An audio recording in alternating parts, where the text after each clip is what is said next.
머니올라 시청자 여러분 안녕하세요. 오늘은 국내외 경제 흐름과 증시 그리고 미중 간 무역 경쟁을 중심으로 얘기를 풀어가 보겠는데요. 허재환 유진투자증권 이사님 모셨습니다. 안녕하세요. 어서 오십시오. 안녕하십니까.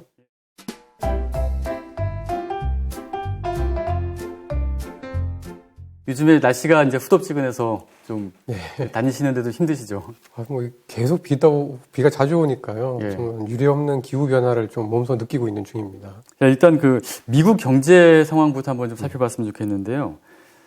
소비자 물가 지수가 일단 계속 오름세거든요. 4월 달에 4.2%, 5월 달에도 전년 대비 한 5%까지 올랐고. 그런데 생각보다는 주식시장이라든가 금리에 특별한 영향을 미치지 않는 것 같은데, 이사님 보시기엔 좀 어떻습니까? 예, 말씀하신 대로 물가가 어떻게 보면은 유례 없이 지금 올라가고 있는 거에 비하면은 채권 시장이나 금리는 사실 좀 되게 얌전한 편인 것 같습니다. 예. 근데 이제 그 이유를 살펴보면은 여러 가지 이유가 다 있겠습니다만은 가장 핵심은 물가가 거의 이제 고점을 쳤다라는 인식들이 좀 있는 것 같습니다. 이제 어떻게 보면 유가도 그렇고 각종 원자재 가격이 되게 많이 올랐는데요. 예. 좀 최근 들어서 이제 중국 정부 같은 경우에는 원자재 가격이 더 오르면 이제 못 오르게 하려고 재고도 방출을 하려고 하고 있고, 예. 원자재를 사재기하는, 재고를 축적하는 것들에 대해서 이제 약간 이제 규제를 되게 세게 하고 있습니다. 이제 그런 부분들이 여기서 더 물가가 또는 원자재 가격이 급격하게 올라가지는 못하겠구나라는 기대감들을 좀 주고 있는 상황이고요. 그리고 좀 더 직접적인 원인이다라고 보는 거는 이게 지금 경기 사이클이 되게 재밌는 게 코로나라는 특수한 상황하고 또 경기가 침체가 됐다가 회복되는 사이클, 일반적인 경기 회복 사이클이 두 개가 지금 겹쳐 있습니다. 예. 그러다 보니까 어떤 부분은 코로나 때문에 물가가 한정없이 올라갈 것 같기도 하고 예. 또 일정 부분 원자재 가격이 오르는 거는 원래 경기가 회복되는 국면에서 일시적인 공급이 부족으로 인해서 원자재 가격이 올라가는 것도 당연하기도 하고 이런 부분이 혼재되어 있는데 지금 보면 좀 이렇게 공산품 가격이나 원자재 가격은 올라간 반면에 네. 미국의 서비스 물가 가격은 별로 오르진 않았고 오히려 최근 들어서 약간 꺾이고 있습니다. 그러니까 물가는 올랐는데 실질적으로 임금이나 미국의 고용은 좋아지고 있긴 하지만 속도가 더딘 거죠. 그건 왜 그런가요? 그러니까 이게 코로나라는 특수한 상황이 있기 때문에 그런 것 같습니다. 그러니까 예전에는 물가나 임금이나 고용 같은 것들이 사실 시차를 두고 이렇게 비슷하게 움직이고 있는데 이번에는 코로나 때문에 갑자기 경기가 멈췄다가 또 요즘 들어서 이제 갑자기 또 경기가 재개가 되고 있으니까 거기서의 어떤 수급에 있어서의 불균형이 예전보다는 훨씬 더 큰 것 같고요. 거기서 이제 가격이 또 엄청나게 올라갔는데 또 이거는 또 정부가 막고 또 어느 정도 공급이 올라오면 해소될 수 있는 부분들이 있고 그 반면에 사실 고용이라는 거는 저희도 그렇지만 이게 기업들이 경기가 좋아진다고 해서 또 갑자기 사람을 원래 10명, 20명 뽑았던 거 100명씩 뽑지는 않지 않습니까? 시간이 좀 필요하군요. 그래서 고용은 일반적인 경기 회복 사이클을 따라서 천천히 회복이 되고 있는데 지금 여러 가지 물건이라든가 원자재 가격, 물가 지표들은 이제 코로나라는 특수한 상황 때문에 이제 급격히 좋아졌다가 또 이게 여기서 더 오를까 하는 이제 이런 의구심이 들면서 전체적으로 조금 금리 상승에 대해로 이어지진 않고 있다 이렇게 보고 있습니다. 어쨌든 시장에서는 지금 연준이 어떤 대책을 내놓고 어떻게 나아갈 것인가, 즉 연준 움직임에 관심들이 크지 않습니까? 연준의 움직임에 따라서 이제 자산 시장은 영향이 크니까요. 근데 지금 막상 연준이 염려하는 것은 고용도 있지만 인플레이션 이런 것보다는 부동산 시장 과열이다. 그런 이야기들이 나오는데 현재 미국의 어떤 주택 경기라든지 부동산 시장 과열상이 어느 정도입니까? 지난 한 해 동안 이제 미국의 집값, 평균 집값이 한 15%에서 한 16% 정도 올랐습니다. 이제 주식 시장이 지난 1년 전보다 오른 것보다는 좀 못하지만 사실 집값이 10% 오른 거하고 주가가 10% 오르는 거하고도 의미가 좀 다르지 않습니까? 그러니까 주택 가격도 상당히 좀 빠르게 올라가는 거는 맞고요. 근데 이제 최근 들어서 미국에서 좀 재밌는 현상은 원래 도심 중심으로 해서 맨해튼이라든가 샌프란시스코라든가 이런 도심을 중심으로 해서 부동산 가격이 올라가는 게 아니라 시외, 교외 지역을 중심으로 해서 부동산 가격이 많이 올라가고 있습니다. 네. 이제 코로나 때문에 이제 재택근무가 활성화되면서 예. 이제 그 도심에 아주 사람이 많이 모이는 지역들보다는 그 외의 지역들에서 이제 가격이 올라가고 있는데 이게 도시의 어떤 핵심 부분이 이제 가격이 막 올라갈 때는 이게 전에들은 뭐 예를 들면 서울에서는 강남이니까 네. 뭐 맨하튼이니까 이렇게 되는데 이제는 전체적으로 다 이렇게 올라가니까 이러다가 혹시라도 예. 2006년, 2007년 때처럼 서브프라임 모기지. 서브프라임이나 부동산 가격 버블이 나오면은 어떨까에 대한 걱정들이 좀 있는 상황인데요. 먼저 말씀해 주신 대로 그 연준에 이제 세 가지 목표가 있습니다. 그러니까 첫 번째는 물가, 네. 그다음에 두 번째가 이제 완전 고용, 세 번째가 이제 금융 안정. 이게 이제 어떻게 보면 자산 가격 안정인데 예. 작년 8월을 기점으로 해서 그 좀 바뀐 게 뭐냐면 물가보다는 고용이 최우선이 됐습니다. 그래서 연준의 정책에 있어서 지금 제일 중요한 것은 고용인데요. 예. 고용은 좋아지고는 있지만 최근 들어서 보면 장기 실업자라든가 그다음에 구직 포기자들이 아직은 굉장히 많은 편이라 예. 아직까지 뭐 금리라든가 긴축까지는 거리는 좀 멀어 보이고요. 네. 다만 인플레가 이제 올라오고 있고 또 부동산 가격도 올라오고 있다 보니까 이제 지금부터는 조금씩 정책을 최소한 덜 완화적으로 해야 되는 거 아니냐 이런 논의들이 이제 있는 것 같습니다. 이제 그러다 보니까 이제 뭐 소위 말하는 테이퍼, 그러니까 자산 매입을 좀 줄이는 거에 대한 얘기들도 나오고 있고 뭐 하루짜리 단기 금리를 조금 올리는 거에 대한 얘기들도 나오고 있고 이제 이런 것들이 좀 나오고 있는 상황인데요.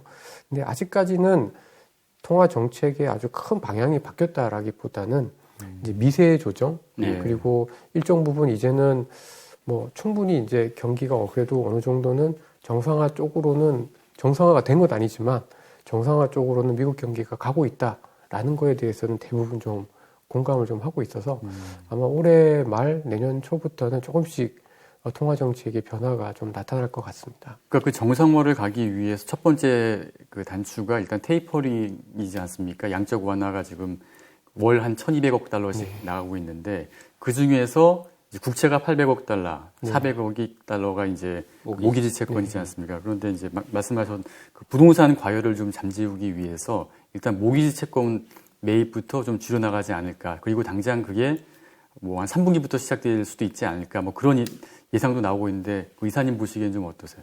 사실 그 지난 2014년 이후에 나타났던 테이퍼링 때 보면은 모기지 쪽을 먼저 줄이긴 했었습니다.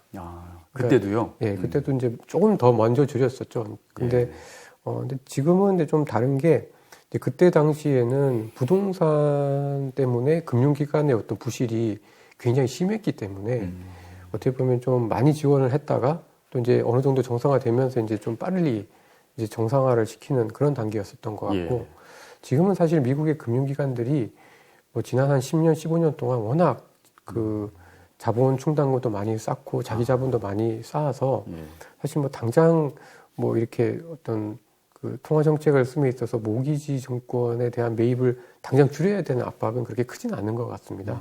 뭐 100억씩이라든가 아니면 50억씩 50억씩이라든가 이렇게 좀 같이 줄일 가능성이 지금 현재로서는 좀 높아 보이는데요.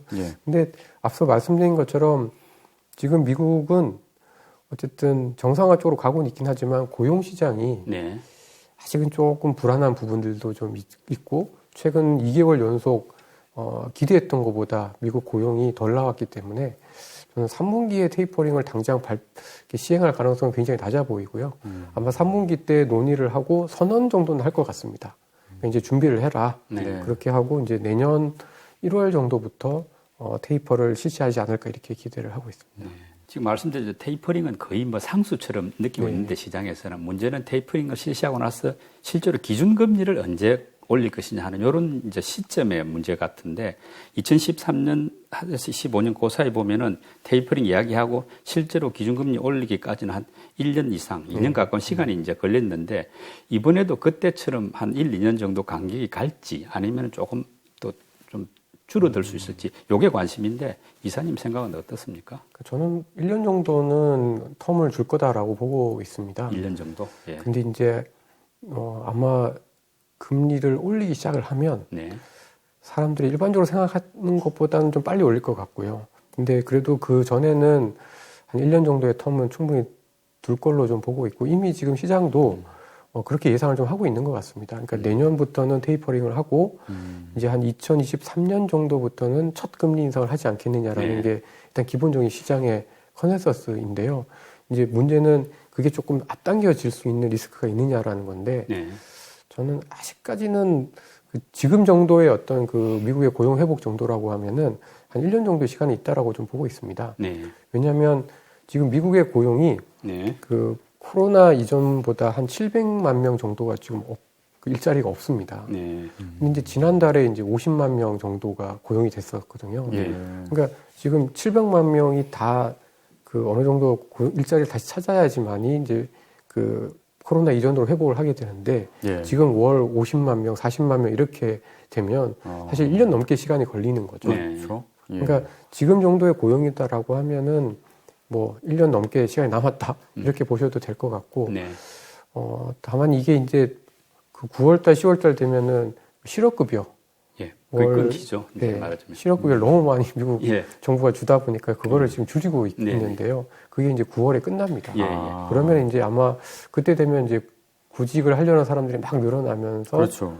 조금 내 몸값을 낮추면서도 이제 고용을 하겠다라는 사람들이 막 늘어나면 이제 그때부터는 조금 빨라지지 않겠느냐라는 건데, 저는 근데 아무리 미국이 예전만큼 막 경제 재개를 해도 지금 뭐 기계화되고 자동화되는 세상에서 똑같이 고용을 사람들 많이 뽑지는 않을 것 같아서 저는 뭐 아직은 그래도 시간이 좀 여유가 있지 않느냐 이렇게 좀 보고 있습니다. 고용 때문에 1년 정도 또 더 이상의 기간이 소요될 것이다.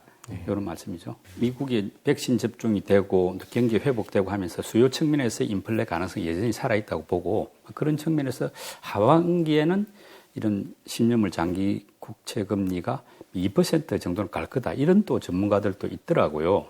뭐 지금처럼 안정되면 다행이지만 또 상황은 우리가 알 수가 없으니까, 만약에 2% 정도로 진짜 하반기 금리가 오를 때 이 주식 시장에 미치는 영향은 어느 정도로 예상됩니까? 그러니까 저도 사실은 2%까지는 모르겠는데요. 2% 근처까지는 금리가 오를 거다라고 생각을 합니다.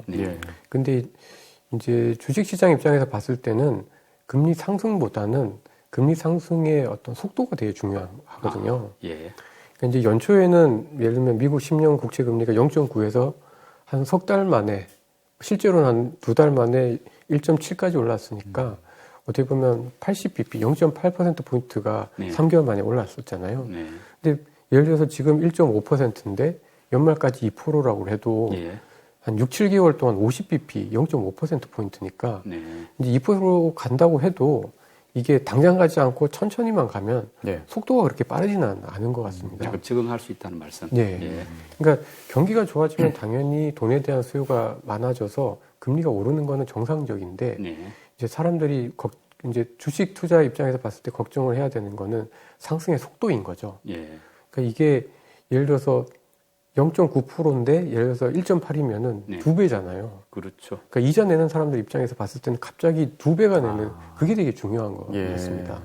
그러니까 그래서 저는 이제 지난해 같은 기간 대비해서 지금 금리가 어느 정도 올라 있느냐, 요게 주식 시장에는 훨씬 더 중요하다라고 좀 보고 있는데요.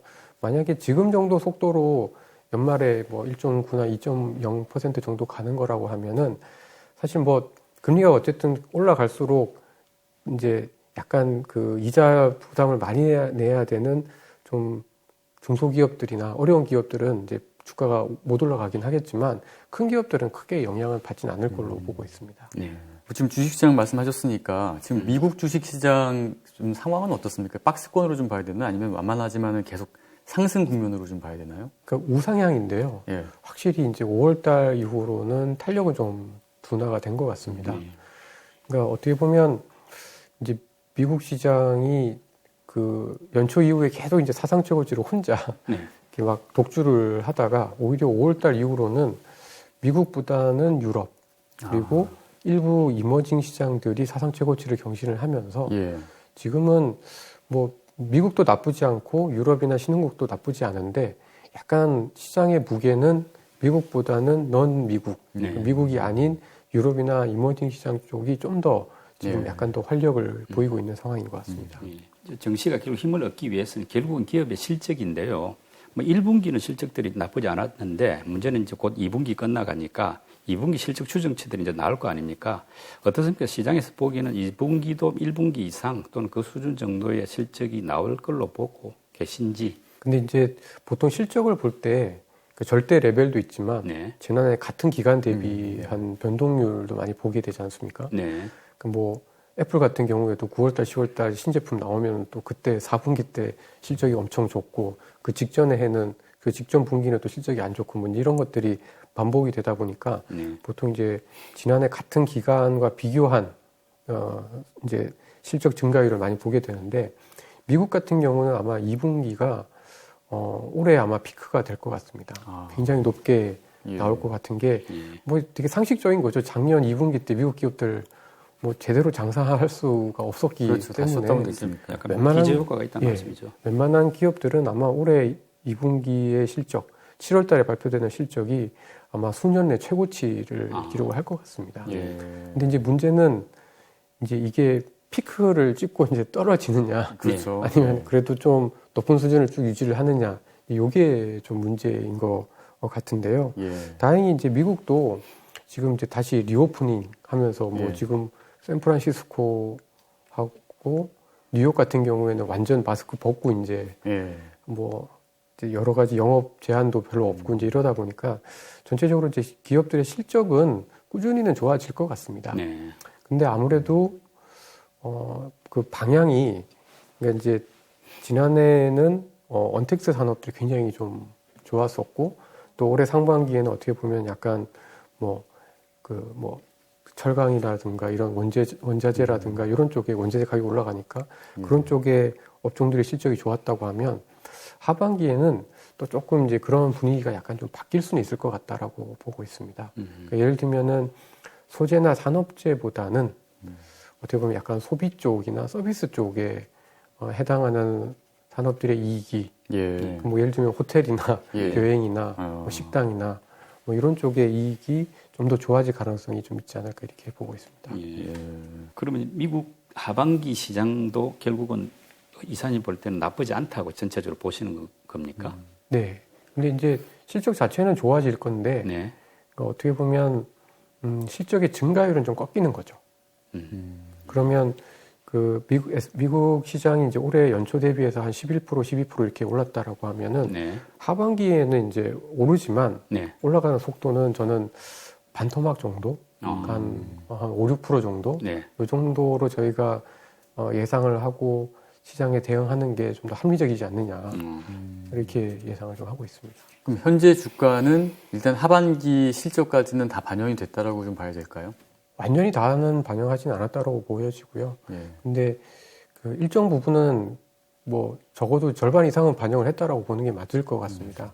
그래서 지금부터는 앞으로 이제 어떤 업종에서 얼마나 서프라이즈가 날 수 있느냐 이런 것도 굉장히 좀 중요할 것 같은데 예. 뭐 말씀드린 것처럼 이제 하반기에 미국이 정말 마스크를 벗고 예. 뭐 여행도 가고 뭐 이렇게 되면 그런 것과 관련된 산업들은 여전히 좀 기대감이 있을 것 같고요. 예. 근데 이제 뭐 그렇지 않은 산업들 같은 경우에는 약간 이제 좀 그 업종 내에서도 이제 차별화가 좀 나타나겠죠. 예. 예. 이제 경기 회복 초기에는 늘 사실은 제일 안 좋았었던 업종 내에서도 되게 안 좋았었던 업종들이 되게 주가가 많이 올라갑니다. 왜냐하면 이제 죽다 살아나는 거니까요. 근데 이제 우리 기업 부도 안 나. 이런 기분이 들 때 주가는 제일 세고요. 근데 이제 하반기가 되면 다 이제 정상화가 어느 정도 됐고 예. 기대도 반영된 상태에서 이제 영업을 하면 진짜 센 놈만이 살아남는 거죠. 예. 그때는 이제 업종 내에서 1, 2등 하는 애들이 하고 그렇지 않은 그 소위 이제 약간 세컨 티어, 서드 티어하고의 격차가 이제 벌어지는 거죠. 네. 그래서 하반기는 업종에서 1, 2등, 예. 소위 이제 대표주들로 가는 게 맞지 않나 싶습니다. 그리고 우리나라 뭐 이른바 서학개미들은 주로 그래도 미국 주식 중에서는 이제 빅테크 기업들 네. 빵을 대표하는 이런 쪽을 많이 하고 있는데 이런 어떤 나스닥 기술주들은 어떨까요? 지금 하반기에 어느 정도 기대도 될까요? 이 성장세를 주가? 저는 괜찮을 것 같은데요. 예. 근데 이제 그 예전에는 정말 아마존처럼 네. 막 그 온라인화 되어 있고 언택트의 대표적인 산업들만 주가가 좋았었는데 사실 올해만 보면 구글이 굉장히 좋았습니다. 아, 그런가요? 네, 구글이 보면은 뭐 유튜브도 많이 보고 광고도 많이 하지만 사실 이제 근데 그 구글은 작년에는 주가가 많이 못 올랐었거든요. 예, 별로 안 올랐어요. 그러니까 이게 역전이 됐던 거죠. 예. 그러니까 작년에 막 굉장히 좋았던 아마존이나 테슬라는 조금 주가 상승이 이제 좀 예. 정체 국면인데 작년에 못했던 페이스북이나 구글은 올해 주가가 굉장히 좀 좋았다는 거죠. 그러니까 이제 그게 올해도 어떻게 보면 테크 내에서 이제 이렇게 순환이 됐었다라고 좀 보여지는데요. 예. 뭐 또 이제 아마존이나 테슬라로 가는 시장이 올 텐데 예. 저는 근데 그 전반적으로 하반기에는 그래도 경기 이런 그 오프라인 쪽과 관련되어 있는 산업들 쪽이 좀 더 좋지 않을까라는 생각입니다. 네. 근데 예를 들면 넷플릭스보다는 디즈니가 좀 더 좋지 않을까 뭐 이런 생각 그렇게 좀 판단을 좀 하고 있고요. 예. 그래서 테크주들도 저는 꾸준히 좋을 텐데 이제 그래도 가격에 대해서 너무 부담이 있는 업종이나 업체보다는 그렇지 않은 업종이 좋을 거고 경기가 좋아짐에 따라서 추가적으로 더 좋아질 수 있는 이런 업종들이 좋을 것 같아서 아직까지 저는 뭐 구글이나 페이스북은 여전히 좀 좋을 걸로 네. 판단을 좀 하고 있습니다.